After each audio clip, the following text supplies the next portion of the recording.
After going bankrupt, Kaveh entered into a period of melancholy. The palace of Alcazarzaray had ever so briefly filled the hole in his heart that had been ripped open by so many things, but it had also proven to him once again that no matter what he gave to attain his ideals, it wasn't enough. He was now directionless, and enmeshed in a world where he could not go anywhere without Mora, and yet he was accustomed since his youth to putting on a brave front. And so Kaveh was unwilling to let his colleagues and friends know that he was nigh penniless, even after selling all that he owned. And so he went to a tavern, where he would order a few bottles and chat to comfort himself. 1 bottle later, he would collapse at the table, only to wake up in the exact same position afterward. Lambad, the tavern owner, had reserved a seat and a few free drinks for him out of kindness. And as thanks, Kaveh helped him redesign and refit the booth seating area of the tavern's 2nd floor. He would occasionally meet friends from his academia schooling days, and with them he would pretend that he was just here to drink and gather inspiration. He would spend over a fortnight in this manner, during which he would encounter that friend that he no longer called friend. When discussing Kaveh's old friends, the current academia scribe, Alhaitham of Haravatat, will invariably get mentioned. Alhaitham enrolled at a later date than most of those his age, but his grades stood out above the rest. People didn't know who he was, or where to find him normally, only that he was some student who had gotten high marks. When his name was mentioned, even the old researchers from Kasharawar would shake their heads and say that he was too intelligent by half and hard to get along with.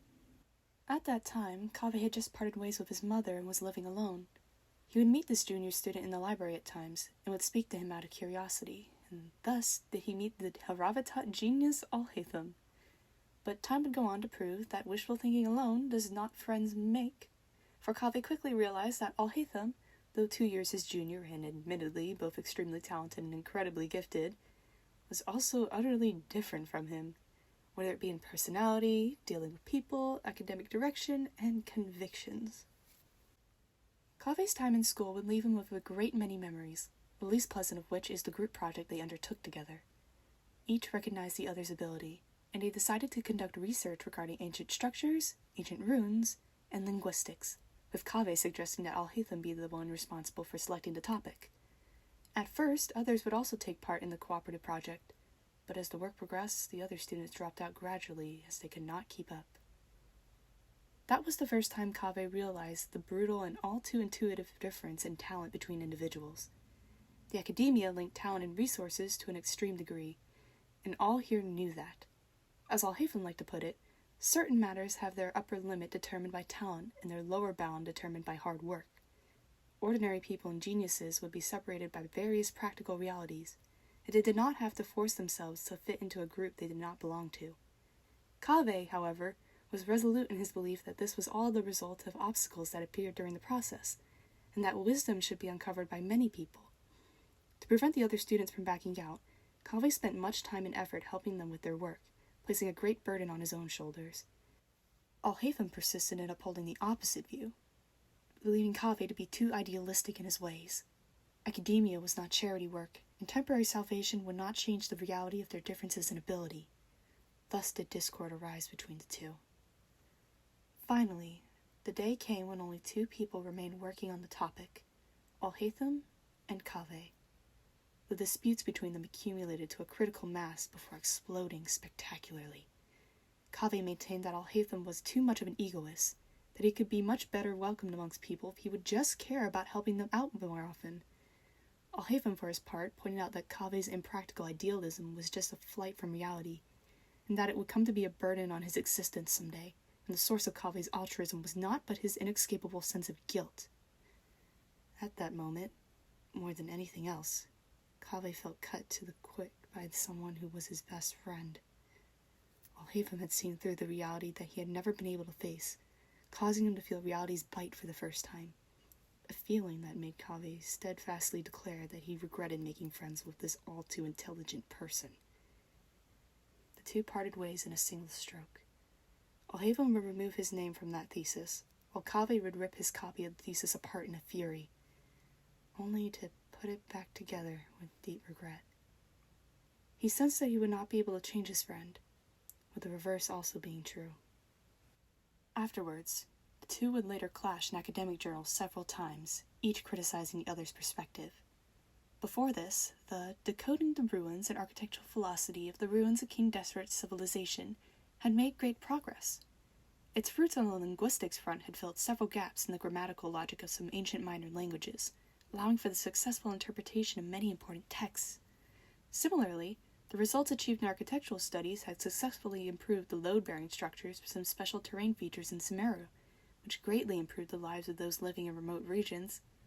To encourage the project, the academia had specially designated a research site for its use. Unfortunately, lacking manpower and a united vision on the parts of its primary researchers, it eventually grounded to a halt. This failed project became an unavoidable part of Kaveh's past. As the years passed, and he was beaten back by reality time and time again, Kaveh was forced to admit that his persistence born of wishful thinking was not always useful. It was only when he was rendered penniless that he finally understood the deeper meaning behind his friend's past words.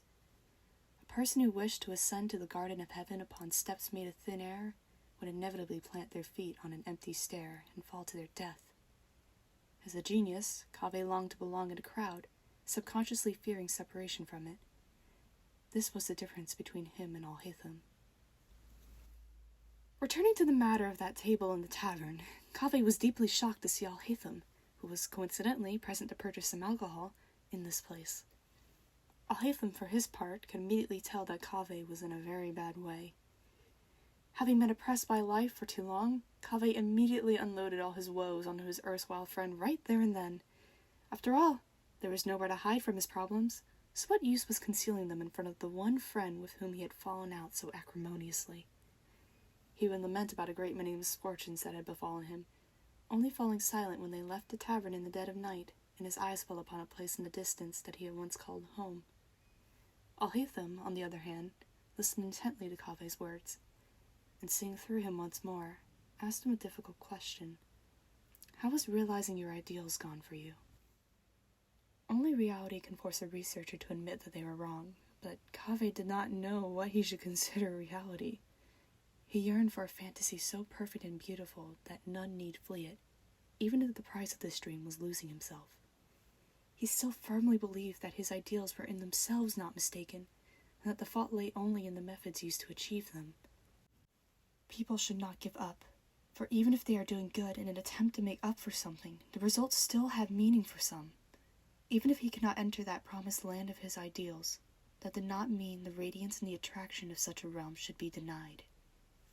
As for those phantasm-like realities, like how he found his homeless self living in his friend's house by happenstance, or how this house, now under the scribe's name, had been converted from that same research center the academia had offered them back in the day, or how this excess academic asset would not have been turned into a residence at all after numerous transactions had Kaveh not resolved to give it up, or how, knowing full well that Alhaitham never did perform a good deed unconditionally, Kaveh would be plagued by a guilty conscience and proactively mention helping with household chores, only to become saddled with all the domestic errands. These might be an annoyance for someone at a low point in life, but they are also proof the most unshakable part of one's past is a friend that will never change. Rationality and sensibility, language and architecture, knowledge and human feelings. Things that can never be integrated are what constitute the two sides of the mirror. Indeed, of the entire world.